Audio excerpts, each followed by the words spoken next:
Assalamualaikum warahmatullahi wabarakatuh. Kami dari kelompok 3 kelas M02 ingin mempresentasikan materi terkait mata kuliah biologi molekuler lingkungan perairan berjudul RAPD Random Amplified Polymorphic DNA, Resection Fragment Length Polymorphism, dan Sequencing DNA atau DNA Sequencing dengan dosen pengampu Profesor Dr. Uun Yanuar SPI MSI.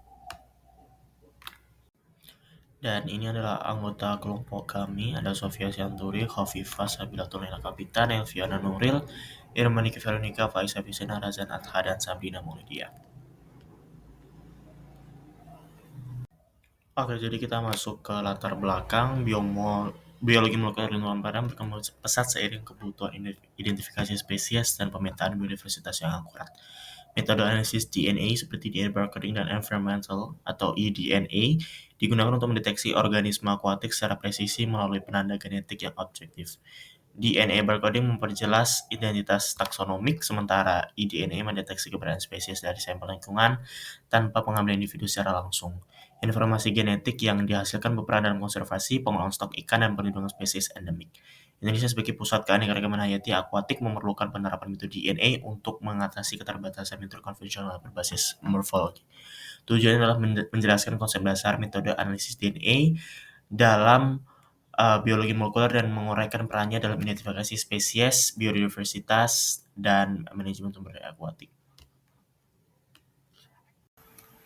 Baik, masuk pada dasar teori, konsep dasar analisis DNA. Perlu diketahui bahwasanya DNA itu merupakan molekul dasar pada tubuh suatu organisme, tak terkecuali organisme akuatik yang gunanya itu untuk menyimpan, menyalurkan, serta mengatur informasi genetik organisme. Nah, pada dasarnya analisis DNA ini menjadi metode yang penting dalam biologi molekuler modern karena dinilai mampu memberikan informasi genetik secara cepat, akurat, serta mendalam. Adapun berbagai teknik analisis DNA yang sering digunakan itu, yang pertama ada PCR atau polymerase chain reaction yang digunakan untuk memperbanyak fragmen DNA target. Lalu yang kedua itu DNA barcoding, menggunakan marker gen misalnya seperti CO1 dan 12S RNA yang digunakan untuk mengidentifikasi spesies.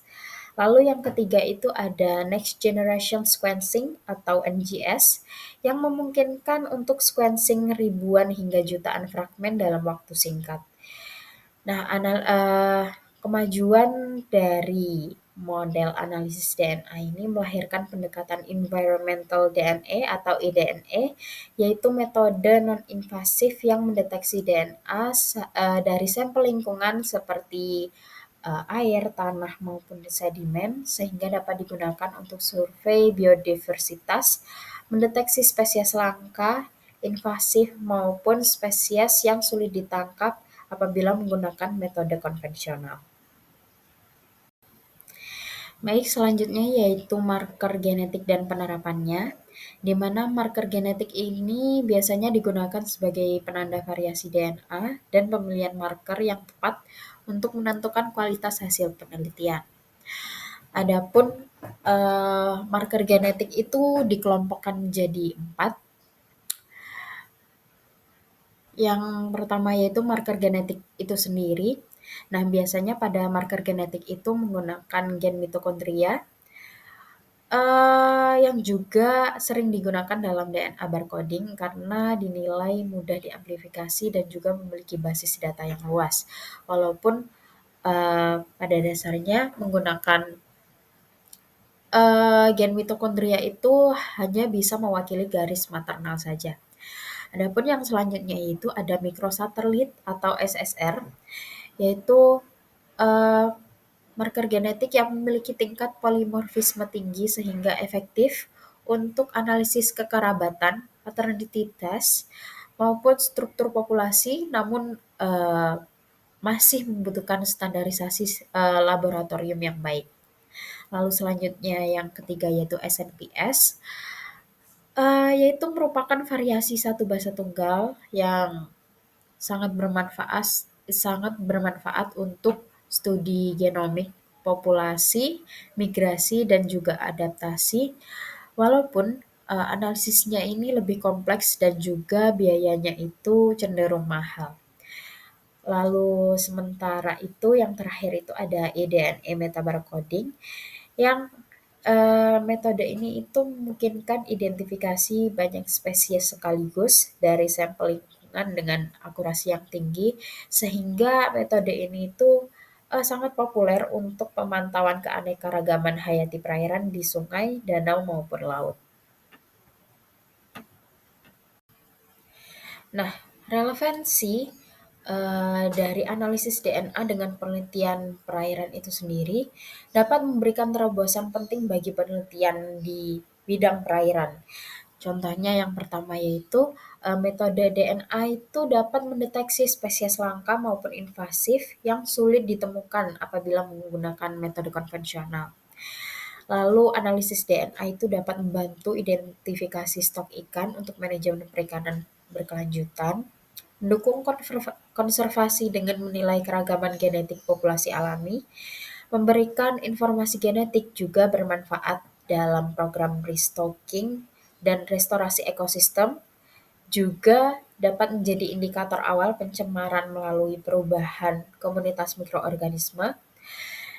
Lalu metabarcoding komunitas mikroorganisme itu dapat digunakan sebagai indikator awal pencemaran dan perubahan lingkungan yang menjadikan hal ini itu analisis DNA itu bukan hanya alat identifikasi biologis tapi juga instrumen vital untuk pemantauan ekosistem dan juga perlindungan keanekaragaman hayati perairan untuk kelanjutan di masa yang akan datang. Nah, di bagian slide ini, teman-teman bisa lihat ada RAPD atau Random Amplified Polymorphic DNA, yang dimana RAPD ini adalah salah satu teknik analisis DNA berbasis PCR yang digunakan untuk mengungkapkan keragaman genetik pada organisme tanpa harus mengetahui urutan dari DNA itu sendiri. Jadi untuk metode RAPD ini itu bekerja dengan memanfaatkan primer acak yang berukuran pendek yang dapat menempel di berbagai lokasi dalam DNA genom. Setelah itu, nanti DNA polimerase itu akan memperbanyak segmen DNA sehingga menghasilkan pola pita pada gel agarosa. Jadi bisa dibilang prinsip dasarnya itu pada saat primer acak sepanjang 8 sampai 12 basa itu berhasil menempel pada posisi yang berlawanan dan dengan jarak tertentu, maka segmen DNA itu juga akan diperbanyak. Nah, hasilnya nanti itu akan terjadi atau berbentuk pola pita DNA yang bisa berbeda-beda antar individu, teman-teman. Nah, untuk variasi susunan nukleotida tadi, baik karena mutasi titik, insersi, maupun delesi, bisa memunculkan atau menghilangkan pita tertentu.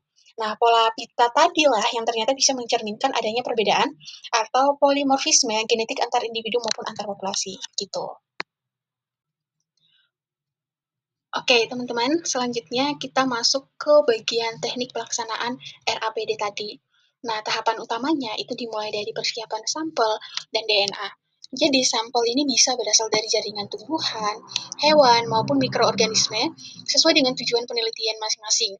Nah, DNA genom yang diekstraksi ini harus benar-benar murni, tidak terfragmentasi, serta bebas dari kontaminan, baik seperti protein, polisakarida, ataupun fenol ya teman-teman.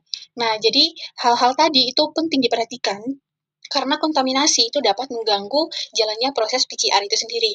Nah, untuk itu bisa kita lihat banyak sekali peneliti biasanya menggunakan kit komersial atau metode CTAB yang sudah dimodifikasi agar menghasilkan DNA yang kualitasnya tinggi begitu. Nah, untuk tahapan berikutnya nanti adalah pemilihan primer. Jadi dalam metode RAPD, primer yang digunakan itu bersifat acak dengan panjang sekitar 8 sampai 12 basa. Jadi tidak semua primer itu akan menghasilkan pola pita DNA yang jelas. Sehingga biasanya dilakukan uji awal dengan menggunakan beberapa parameter sekaligus. Nah, dari uji-uji tadi, maka dipilihlah primer yang mampu menghasilkan pola pita yang paling informatif. Nah, jadi pola pita yang dihasilkan oleh primer yang terpilih tadi itu nantinya akan menjadi dasar analisis keragaman genetik antar individu maupun populasi. Nah, kalau secara garis besar, secara tadi DNA yang diekstraksi dan diamplifikasi dengan PCR itu menggunakan primer acak. Nah, hasil amplifikasi tadi itu kemudian dianalisis melalui elektroforesis gel agarosa. Nah, pola beta DNA yang muncul lalu diolah lebih lanjut dalam analisis statistik, itu tujuannya untuk menilai tingkat variasi atau kekerabatan genetik. Begitu, teman-teman. Oke, baik. Setelah pemilihan primer tadi, kita masuk ke pembahasan mengenai komposisi reaksi PCR dalam metode RAPD. Nah, kalau di tahap ini, teman-teman, ada beberapa komponen penting yang digunakan, yaitu DNA template sebanyak 1-50 nanogram, primer acak dengan konsentrasi 0,2 hingga 1 mikromolar, DNTP, buffer VCR yang mengandung MgCl2, serta enzim cek DNA polimerase. Jadi semua komponen-komponen tadi itu harus disusun dengan konsentrasi yang tepat juga, teman-teman. Kenapa? Karena keseimbangan konsentrasi itu ternyata akan sangat mempengaruhi kestabilan dari hasil amplifikasi. Nah, kalau tidak dioptimasi, hasil PCR-nya bisa kurang jelas atau kadang tidak terbentuk. Nah, dengan pengaturan konsentrasi yang sesuai, pola pita DNA yang dihasilkan itu bisa lebih stabil dan reproducible. Nah, selanjutnya itu ada siklus PCR dalam RAPD. Nah, perbedaannya dengan PCR konvensional itu terletak pada suhu annealing. Nah, karena primer yang digunakan itu pendek, maka suhu annealing yang dipakai itu juga relatif rendah, yaitu sekitar 35-40 derajat Celcius. Nah, siklus PCR itu tetap terdiri dari 3 tahap utama, teman-teman. Baik itu dari denaturasi, lanjut ke annealing, dan ekstensi yang diulang sebanyak 30 hingga 45 kali. Nah, nanti setelahnya itu ada tahap ekstensi akhir untuk memastikan semua fragmen DNA itu telah diperbanyak secara sempurna. Namun, teman-teman perlu digarisbawahi juga bahwa variasi kecil pada suhu atau kondisi PCR ini itu bisa mempengaruhi pola pita yang dihasilkan. Nah, oleh sebab itu, optimasi dari PCR ini itu menjadi salah satu dasar yang penting untuk pola pitanya agar pola pita yang muncul itu konsisten dan bisa digunakan sebagai dasar analisis keragaman genetik. Seperti itu. Nah, di slide berikutnya kita akan bahas bagaimana sih kelebihan dari penggunaan RAPD ini sendiri. Bisa dilihat di poin pertama, teman-teman, bahwa RAPD itu tidak membutuhkan informasi awal mengenai urutan DNA. Jadi, berbeda dengan metode lain seperti SSR atau SNP, yang dimana mereka itu memerlukan desain primer secara spesifik. Jadi, RAPD ini bisa langsung digunakan hanya dengan primer acak. Terus kelebihan kedua, primer yang digunakan itu sederhana dan praktis. RAPD itu hanya memerlukan primer dengan yang pendek sekitar 10 basa. Nah, kalau cara RAPD ini itu dapat diaplikasikan pada berbagai organisme tanpa harus mengetahui detail urutan DNA terlebih dahulu, gitu. Nah, untuk kelebihan berikutnya itu biaya analisis RAPD itu juga relatif mudah karena selain mudah juga murah karena metode RAPD itu tidak memerlukan teknologi sequencing yang kompleks. Jadi kita hanya cukup menggunakan PCR konvensional dan elektroforesis gel agarosa gitu. Nah, karena kesederhanaan dan biayanya yang terjangkau, RAPD ini sangat cocok digunakan di laboratorium dengan fasilitas yang terbatas. Nah, itulah sebabnya metode ini itu banyak dipakai di negara yang berkembang, termasuk di negara kita saat ini, teman-teman. Nah, di negara kita juga banyak digunakan untuk penelitian genetik baik seperti pada tumbuhan, hewan, maupun organisme perairan.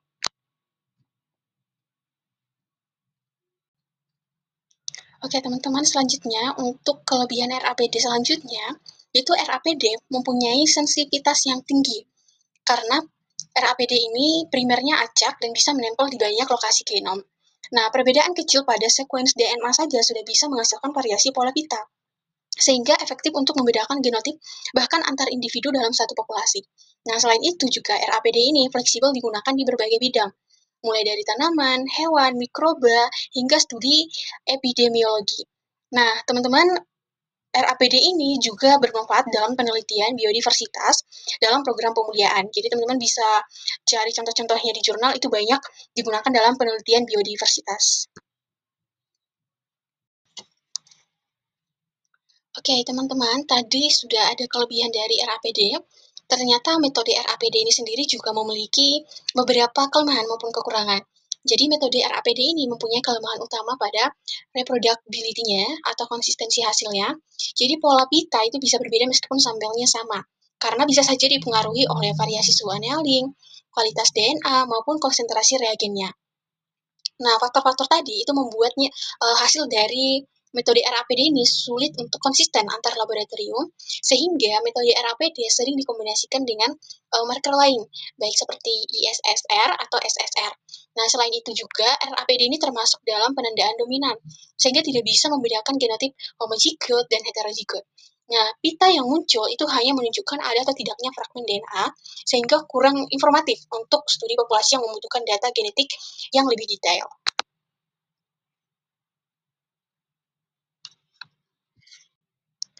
Oke, selain itu juga, kelemahan RAPD juga terdapat pada interpretasi hasil yang cenderung subjektif. Pola pita itu harus dinilai secara visual, dan pita dengan intensitas lemah sering sulit dibedakan, teman-teman. Hal ini bisa menurunkan akurasi meskipun sudah dibantu dengan software analisis maupun bantuan software lainnya. Nah, kekurangan lainnya itu terdapat pada tingkat polimorfisme yang ternyata relatif rendah. Nah, dibandingkan dengan marker lain, RAPD ini menghasilkan variasi yang lebih sedikit, bahkan ada primer acak yang menampilkan pola pita serupa pada banyak individu. Nah, sehingga outputnya atau hasil dari metode RAPD ini kurang informatif. Oke, teman-teman, selanjutnya kita bisa melihat beberapa contoh aplikasi penggunaan metode RAPD. RAPD ternyata sudah banyak digunakan pada organisme perairan, teman-teman. Nah, misalnya dari beberapa analisis jurnal yang saya lakukan, contohnya pada udang gala besar, RAPD berhasil mendeteksi polimorfisme genetik hingga 76% dan menunjukkan populasi Papua sebagai kelompok genetik yang berbeda. Nah, informasi tadi itu sangat berguna untuk konservasi stok dan program budidaya berkelanjutan. Contoh berikutnya itu ada pada ikan gabus. Nah, analisis RAPD menemukan bahwa tingkat keragaman genetik yang tinggi akibat isolasi geografis, di mana data yang ditemukan itu dimanfaatkan untuk program restocking, pemanfaatan perikanan berkelanjutan, serta perlindungan spesies.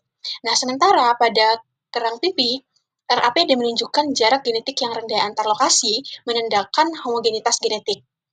Nah, informasi tadi juga bermanfaat karena bisa dimanfaatkan untuk pengelolaan populasi, restocking, dan budidaya laut yang seragam akan genetik dan terjaga meskipun adanya tekanan eksploitasi. Metode analisis DNA selanjutnya itu ada RFLP atau Restriction Fragment Like Polymorphism. Jadi ini merupakan salah satu metode analisis DNA yang digunakan untuk mendeteksi variasi genetik antar individu atau spesies. Jadi teknik yang digunakan itu yaitu yang mendeteksi polimorfisme atau perbedaan dalam sekuensi DNA antar individu atau spesies berdasarkan panjang fragmen dan juga yang dihasilkan setelah pemotongan DNA oleh enzim restrict spesifik. Jadi prinsip kerjanya itu sederhana. Jadi enzim restriksi ini memotong DNA pada urutan tertentu sehingga menghasilkan fragmen dengan panjang dan juga panjang berbeda yang mencerminkan variasi genetik. Selanjutnya masuk ke teknik pelaksanaan dari metode RVLP ini. Jadi untuk tahapan pertama yang dilakukan di sini adalah isolasi dari DNA. Jadi ini merupakan tahap awal dalam analisis. Jadi sampel tadi ini dibersihkan dari misalnya darah ataupun jaringan-jaringan yang nantinya akan mengganggu personalisis. Jadi tujuannya ini memperoleh DNA yang murni dan juga bebas dari kontaminan agar hasilnya nanti akurat. Gitu. Kemudian tahapan yang kedua di sini adalah amplifikasi DNA. Jadi amplifikasi DNA ini menggunakan teknik PCR. Jadi dia memastikan agar jumlah DNA ini cukup untuk dilakukan pencernaan enzimatik dengan analisis yang lebih lanjut. Jadi fragmen DNA ini diperbanyak menggunakan teknik PCR tadi. Dilakukan agar jumlah DNA ini cukup untuk dianalisa. Untuk tahapan dari proses PCR ini ada melalui denaturasi, kemudian annealing, dan juga ekstensi dalam beberapa siklus. Kemudian tahapan selanjutnya dilakukan yaitu pencernaan DNA dengan enzim restriksi. Pada tahapan ini, produk PCR ini kemudian dipotong menggunakan enzim restriksi. Jadi enzim ini itu bisa mengenali urutan bahasa tertentu, misalnya GGATC, kemudian AAG, CTT, dan lain-lain, dan juga memotong DNA pada jenis yang spesifik. Jadi karena tiap individu ini bisa memiliki perbedaan dari urutan DNA, maka hasil potongan ini akan bervariasi. Inilah yang menjadi sumber polimorfisme. Kemudian tahapan yang selanjutnya di sini adalah pemisahan fragmen DNA atau electrophoresis gel. Jadi fragmen DNA yang dari hasil pencernaan ini dijalankan di gel agarosa dengan arus listrik. Fragmen yang berukuran kecil ini bergerak lebih cepat, sedangkan yang besar ini lebih lambat. Jadi setelah pewarnaan, misalnya dengan etidium, bromida, atau juga pewarna lain, pola peta DNA ini dapat diamati di bawah UV. Jadi fragmen DNA hasil pemotongan ini dipisahkan menggunakan electrophoresis gel. Jadi proses ini itu akan terbentuk pola pita DNA sesuai dengan ukuran dari fragmennya. Kemudian masuk ke tahap yang terakhir di sini yaitu analisis pola pita DNA. Pola pita yang terbentuk ini disebut dengan profil RVLP. Jadi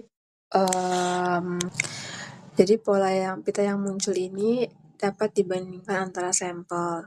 Perbedaan pola ini menunjukkan bahwa adanya polimorfisme atau variasi genetik. Analisis ini bisa digunakan untuk identifikasi individu atau uji kekerabatan, kemudian menetapkan pemetaan genetik maupun deteksi penyakit tertentu. Untuk gambarnya bisa teman-teman lihat di bawah untuk lebih jelasnya. Selanjutnya masuk ke kelebihan dan juga kekurangan dari metode RVLP ini. Untuk kelebihan yang pertama di sini dia akurasinya tinggi, jadi dia mampu mendeteksi variasi genetik secara jelas karena pola fragmen DNA yang dihasilkan ini berbeda sesuai dengan urutan bahasanya. Kemudian kelebihan berikutnya itu dia stabil dan juga konsisten. Jadi hasil analisis tidak dipengaruhi oleh kondisi ekspresi gen sehingga lebih dapat diandalkan. Berikutnya dia dapat diaplikasikan luas, jadi bisa digunakan pada berbagai jenis organisme, khususnya di sini perikanan. Kemudian dia tidak membutuhkan informasi urusan DNA sebelumnya. Jadi cukup menggunakan DNA target sehingga efektif untuk penelitian yang awal gitu. Kemudian dia mendukung studi biodiversitas. Selain kelebihan, dia juga punya beberapa kekurangan, yaitu di sini diantaranya untuk proses analisisnya ini lama dan juga rumit. Jadi dia melibatkan ekstraksi DNA dalam jumlah besar dan juga pemotongan dengan enzim restriksi. Kemudian dia untuk biaya dia sedikit relatif tinggi. Jadi penggunaan enzim restriksi ini tuh bahan kimia, kemudian juga peralatan khusus ini membuat metode ini kurang efisien untuk penelitian yang skala besar. Kemudian dia punya sensitivitas yang terbatas, jadi sulit digunakan pada sampel dengan DNA yang sedikit. Kemudian dia kurang praktis dibandingkan dengan metode yang modern atau metode berbasis PCR. Kemudian dia data hasilnya itu lebih kompleks. Jadi pola fragmen ini sering tafsirkan sehingga membutuhkan analisis tambahan untuk memperoleh hasil yang akurat. Kemudian masuk ke contoh pengaplikasian dari metode RVLP. Jadi ada beberapa contoh pengaplikasiannya di sini ada dari penelitian oleh Ahmed et al. Tahun 2022 dari Jurnal Aquatic Ecology. Jadi dia menggunakan teknik RVLP ini pada gen mitokondria untuk membedakan spesies ikan Cyprinidae yang morfologinya ini mirip. Jadi hasilnya terbukti efektif dalam memastikan keaslian spesies dan juga mendukung program konservasi. Berikutnya ada penelitian oleh Singh et al. 2021 dari Journal of Applied Genetics. Jadi dia gunain RVLP ini untuk mendeteksi mikroorganisme indikator pencemaran, misalnya bakteri yang ada di sungai. Jadi teknik ini terbukti efektif untuk monitoring kesehatan ekosistem perairan. Berikutnya ada dari penelitian Kumar et al. 2020. Dia ini menyebutkan bahwa RVLP ini relevan dalam studi genetika populasi dan juga klasifikasi taksonomi organisme. Next ada studi dari De Vries. Ini dia memanfaatkan RVLP ini untuk analisis DNA moluska air tawar dalam rangka memahami kekerabatan dan juga evaluasi antar spesies. Oke, selanjutnya akan dibahas yaitu ada sequencing DNA. Pengertian dari sequencing DNA merupakan metode biologi molekuler untuk membaca urutan basa nukleotida yang berperan dalam memahami gen, variasi genetik, serta karakteristik organisme. Teknik ini memiliki manfaat luas di bidang kedokteran, pertanian, konservasi, dan perikanan untuk mendukung penelitian dan pengelolaan sumber daya hayati.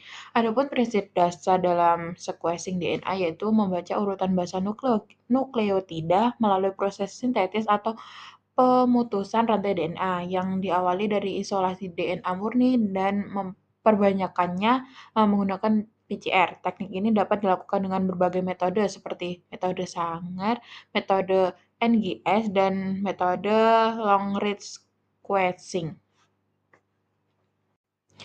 Selanjutnya adapun tujuan sequencing DNA, yaitu ada menentukan urutan basa nukleotida DNA, memahami struktur dan fungsi gen, mempelajari variasi genetik, mendiagnosis dan mempelajari penyakit. Tujuan yang lain ada mendukung bioteknologi dan pertanian, identifikasi dan konservasi spesies, dan pemantauan lingkungan. Oke, selanjutnya ada macam-macam metode yang digunakan dalam sequencing DNA. Itu ada pertama, ada metode Sanger yang dikembangkan oleh Fredrik Sanger dengan prinsip dasar penghentian spesies rantai DNA menggunakan DDNTP. Metode Sanger ini metode sequencing DNA konvensional yang sangat akurat dan masih digunakan untuk identifikasi mutasi serta validasi hasil NGS. Namun teknik ini terbatas pada fragmennya yang mencapai hanya 500 sampai 1000 basa dan biayanya mahal dan proses identifikasinya lama. Yang kedua ada metode NGS atau metode Next Generation Sequencing. Metode ini merupakan teknik sequencing DNA generasi baru yang mampu membaca jutaan fragmen secara paralel sehingga lebih cepat, efisien, dan komprehensif dibandingkan metode klasik Sanger. Aplikasi yang dapat digunakan yaitu ada Whole Genome Sequencing atau WGS untuk memetakan genom manusia, hewan, tumbuhan atau mikroba, metagenomik lingkungan untuk menganalisis DNA mikroorganisme tanpa harus dikultur, serta transkriptomik. Nah, metode ini yaitu teknologi yang sangat cepat dan efisien untuk membaca jutaan fragmen DNA digunakan dalam genomik dan deteksi penyakit. Kelebihannya yaitu ada cangkupannya luas dan biayanya hemat. Kelemahan dari metode ini yaitu biaya awal tinggi dan sensitif terhadap kualitas sampel. Nah, yang metode ketiga itu ada metode Trip Generation Sequencing atau Long Read Sequencing yang merupakan teknologi DNA yang membaca fragmen sangat panjang untuk menyusun genom kompleks dan analisis epigenetik Untuk kelebihan metode ini adalah fleksibel dan mendeteksi variasi struktural. Sedangkan untuk kelemahannya yaitu akurasi lebih rendah dan biayanya cukup tinggi. Oke, slide ini akan membahas kekurangan dan kelebihan dari sequencing DNA. Adapun kekurangan dari metode ini yaitu biaya tinggi dan akses terbatas, terutama untuk teknologi terbaru. Yaitu yang kedua ada peralatan canggih dan keahlian khusus harus dibutuhkan dalam melakukan metode ini. Yang ketiga ada data besar dan kompleks memerlukan bioinformatika dan penyimpanan memadai. Yang keempat ada resiko kesalahan teknis dapat mempengaruhi akurasi yang dihasilkan. Yang terakhir ada tantangan etika dan sumber daya harus diperhatikan agar teknologi dimanfaatkan secara bertanggung jawab. Adapun kelebihan dari metode ini yaitu akurasinya tinggi dengan membaca urutan DNA secara lengkap untuk memahami informasi genetik dan variasi genetik.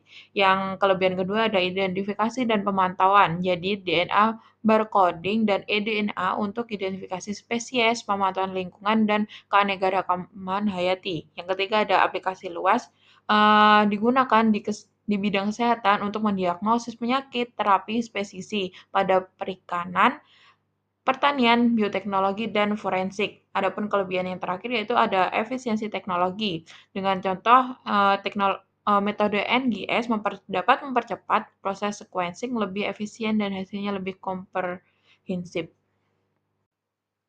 Oke, selanjutnya ada proses pengaplikasian di berbagai bidang. Yang pertama itu ada bidang kesehatan dan kedokteran. Sequencing DNA ini memiliki peran yang sangat penting dalam mendeteksi mutasi penyebab penyakit genetik dan mendiagnosis infeksi termasuk pemantauan SARS-CoV-2. Nah, teknologi ini juga mendukung terapi presisi dan riset farmakogenomik untuk pengobatan yang lebih aman dan efektif. Yang kedua ada di bidang lingkungan dan konservasi yang memungkinkan identifikasi organisme dari sampel lingkungan tanpa penangkapan langsung berguna untuk memantau keanekaragaman hayati dan mendeteksi spesies langka atau invasif. Yang ketiga ada di bidang perikanan dan kelautan. Jadi, sequencing DNA ini memudahkan untuk proses identifikasi spesies ikan dan organisme laut yang memiliki morfologi yang mirip, sekaligus mendukung pemulihan unggul, peningkatan kualitas daging, adaptasi lingkungan, serta deteksi dini patogen untuk menjaga kesehatan dan keberlangsungan budidaya perairan. Oke, untuk di bidang pertanian dan bioteknologi, sequencing DNA ini dapat membantu penyusunan peta genom tanaman untuk menemukan gen terkait ketahanan hama, adaptasi kekeringan, dan peningkatan hasil panen. Dan teknologi ini juga mendukung pengembangan tanaman transgenik dan penemuan mikroba ataupun enzim baru untuk berbagai aplikasi bioteknologi, mulai dari pangan hingga energi. Yang terakhir yaitu di bidang forensik dan kriminalistik. Nah, sequencing DNA ini memungkinkan untuk mengidentifikasi individu dari sampel biologis seperti darah, air liur, rambut, ataupun tulang, sehingga penting dalam penyidikan kriminal dan menghubungkan tersangka dengan barang bukti. Nah, teknologi ini juga dapat membantu identifikasi untuk korban bencana alam dengan membandingkan DNA korban dengan DNA keluarga dengan tujuan untuk proses penanganan dan mempercepat untuk mendapatkan identitas korban. Selanjutnya, studi kasus yang berjudul Analisis Polimorfik Genetik DNA, ikan mas koki genus Carassius menggunakan metode RAPD atau Random Amplified Polymorphic DNA, di mana kita masuk ke pendahuluan. Keanekaragaman ikan hias air tawar merupakan salah satu kekayaan hayati Indonesia, dan ikan mas koki menjadi salah satu jenis yang populer karena bentuk tubuhnya yang unik dan warnanya yang cerah. Namun, kualitas warna ikan ini sering menurun akibat faktor lingkungan dan nutrisi. Padahal, pigmen karotenoidnya pada kromatofora sangat dipengaruhi oleh faktor genetik. Untuk memahami keragaman genetik serta hubungan kekerabatan antar varietas, digunakanlah analisis molekuler dengan metode Random Amplified Polymorphic DNA atau RAPD. Metode berbasis PCR ini efektif, cepat, dan murah dalam mendeteksi polimorfisme DNA, sehingga dapat memberikan informasi penting mengenai variasi genetik dan kekerabatan ikan mas koki. Selanjutnya, tujuan dari penelitian ini yaitu yang pertama, mengetahui primer RAPD yang efektif dalam mengamplifikasi DNA ikan mas koki atau Carassius auratus. Kemudian yang kedua, menganalisis polimorfisme genetik DNA pada beberapa varietas ikan mas koki. Kemudian yang ketiga, mengetahui hubungan kekerabatan antar varietas ikan mas koki hasil budidaya di Kota Binjai Utara menggunakan metode RAPD. Selanjutnya yaitu metode penelitian. Yang pertama itu ada lokasi dan waktu penelitian, di mana pada jurnal ini tuh periodenya itu dimulai dari bulan Juli sampai November di 2024 di Laboratorium Genetika Universitas Islam Negeri Sumatera Utara. Sedangkan untuk bahan yang dipakai itu ada 4 tipe sampel ikan mas koki atau nama latinnya itu Carassius auratus, yaitu oranda, ryukin, teleskop, dan juga rancu. Nah, untuk alat bahannya sendiri, buat alatnya itu ada spatula, mortal, alat gel mesin PCR, spin column, autoclave, vortex, tube, kamera digital, freezer, micropipet, timbangan analitik, icebox, hot plate, gelas kimia dengan ukuran 1000 mili, centrifuge, gelas ukur berukuran 100 mili, dan labu Erlenmeyer dengan ukuran 500 mili. Sedangkan buat bahan sendiri itu ada sampel jaringan pada ikan mas koki yang ada di Kota Binjai, dan ada primernya itu ada sekitar 6 macam. Itu ada OPD20, OPA13, OPA2, OPC2, UBC101, dan UBC456. Dan etanol itu dengan sebesar 96%. Lalu ada TBE buffer, kit PCR weekday. Lalu ada alkohol dengan kadarnya 70%, tip micropipet, collection tube, tube PCR ukuran 0,2 mili, terus tube 1,5 mili, DNA extraction kit, glove, tisu, ice gel, aluminium foil, tag polymerase, spidol permanen, dan aquabides, serta nukleus water free dan agarose bubuk. Selanjutnya itu ada prosedur penelitian. Yang pertama itu koleksi sampel, yaitu menggunakan sampel jaringan pada bagian ikan dengan cara memotong ekor menggunakan pisau bedah, lalu dimasukkan ke tabung mikrosentrifugasi 1,5 mili dan diisi dengan etanol dengan kadar 96% itu sebanyak 1 mili. Lalu diberi label penamaan. Lalu yang kedua itu diisolasi DNA, yaitu menggunakan DNA extraction kit dengan prosedur standar dari produsen. Lalu selanjutnya diamplifikasi PCR, yaitu di tahap awal amplifikasi sequence nukleotida dilakukan dengan teknik RAPD PCR dengan 6 primer tadi, yaitu OPD20, OPA13, OPA2, OPC2, UBC101, dan UBC456. Lalu di elektroforosis dengan menggunakan satu larutan TBE dan gel agarosa 1,5%, dan gelnya ini dibuat dengan cara melarutkan 1,2 gram bubuk agarosa yang dicampur dalam 8 mili buffer TBE 10 kali dan 72 mili air suling. Setelah itu dianalisis datanya, di mana langkah utama dalam analisisnya ini mengamati pola pita DNA yang muncul setelah proses PCR dan elektroforesis. Informasi ini kemudian bisa diubah menjadi matriks dasar data biner, lalu data matriks ini tuh dihitung dengan berbagai parameter genetik dengan bantuan perangkat lunak yaitu NTSIS versi 2.02. Selanjutnya kita masuk ke hasil dan pembahasan, di mana dari 6 primer RAPD yang digunakan, hanya 3 primer, yaitu OPA13, OPA02, dan OPD20 yang menghasilkan pita polimorfik sebagai indikasi adanya variasi genetik antar individu. Di antara ketiganya dapat kita ketahui bahwasannya OPD20 menjadi primer yang paling efektif karena menghasilkan pita terbanyak dengan distribusi merata, yang mana ini menunjukkan sensitivitas tinggi dalam mendeteksi perbedaan genetik.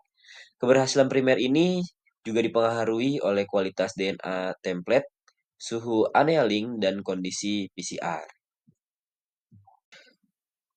Selanjutnya, dari gambar ini kita bisa lihat bahwasannya hasil dendrogram menunjukkan bahwa 4 jenis ikan mas koki memiliki keragaman genetik yang cukup tinggi, dengan nilai kesamaan sekitar 74 hingga 86%. Dari analisis tersebut, rancu dan teleskop membentuk satu kelompok karena lebih mirip secara genetik, sedangkan Ryukin dan Ornada juga berkerabat dengan nilai kesamaan sekitar 74%. Yang artinya, selain berbeda bentuk dan warna, tiap varietas ikan mas koki ini juga memiliki perbedaan genetik yang jelas, sehingga informasi ini penting untuk upaya pelestarian dan pengembangan ikan hias. Kemudian bisa kita lihat juga pada tabel tersebut, yang mana tabel ini menunjukkan hasil pengujian DNA ikan mas koki dengan 3 primer, yaitu OPA13, OPE02, dan OPD20. Ketiganya berhasil menampilkan variasi genetik dengan ukuran pita DNA antara sekitar 100 sampai 1500 bp. Dari hasil ini, OPD20 menjadi primer yang paling baik karena menghasilkan pita yang paling banyak, yaitu pada 12 sampel. Sementara OPA13 dan OPA02 juga cukup baik dengan 11 sampel. Yang mana semakin banyaknya pita yang muncul, berarti semakin besar pula keragaman genetik yang dimiliki oleh ikan mas koki. Baik, jadi kesimpulan dari jurnal yang kelompok kami ambil bahwa yang pertama itu primer yang efektif dari hasil penelitian genetik DNA ikan mas koki genus Carassius ini menggunakan metode RAPD adalah primer OPD20 dengan menghasilkan 12 pita karena terdapat penyebaran individu paling banyak sehingga dapat menghasilkan primer yang efektif. Lalu yang kedua itu polimorfik genetik DNA ikan muskoki menggunakan RFID ini itu memperlihatkan pola pita yang bervariasi. Ukuran yang dihasilkan dari amplifikasi dengan primer OPA13, OPA02, dan OPD20. Nah, yang terakhir kesimpulannya bahwa hubungan kekerabatan pada ikan mas koki dari data RAPD yaitu dengan koefisien kemiripan antara 0,74 sampai 0,86. Nah, dendrogram yang terbentuk ini menghasilkan dua kelompok dengan nilai koefisien similaritas atau 74%, sehingga didapatkan hasil bahwa sampel ikan mas koki jenis Ryukin dan Oranda ini berkerabat jauh dengan kedua ikan lainnya, yaitu rancu dan teleskop. Karena keempat sampel ini itu mempunyai variasi genetik yang tinggi dibandingkan kedua ikan jenis lainnya. Nah, selanjutnya ini ada analisis kelompok terhadap teknik molekuler yang relevan. Jadi, menurut pendapat kelompok kami bahwa metode RAPD, RFLP, dan sequencing DNA ini sama-sama relevan dalam kajian biologi molekuler lingkungan perairan karena di masing-masing metode ini itu memiliki keunggulan dan aplikasi yang saling melengkapi. Sehingga dengan demikian, pemilihan metode ini harus disesuaikan dengan tujuan penelitian, ketersediaan sumber daya, dan kebutuhan resolusi data, serta kombinasi dari metode klasik dan modernnya.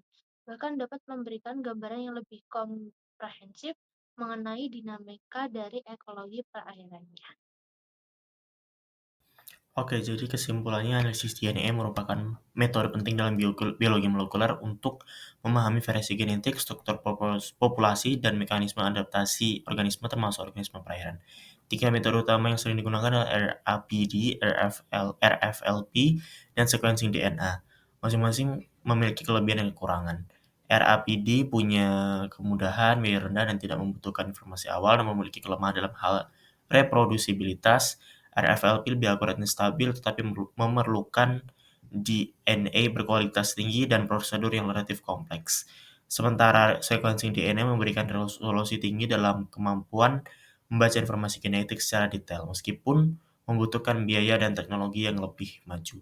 Pemilihan metode analisis DNA harus disesuaikan dengan tujuan penelitian, sumber daya, dan tingkat ketelitian yang dibutuhkan. Kombinasi dan integrasi antar metode dapat menjadi strategi yang efektif untuk memperoleh hasil yang komprehensif dalam studi genetika, khususnya pada bidang kelautan dan perikanan.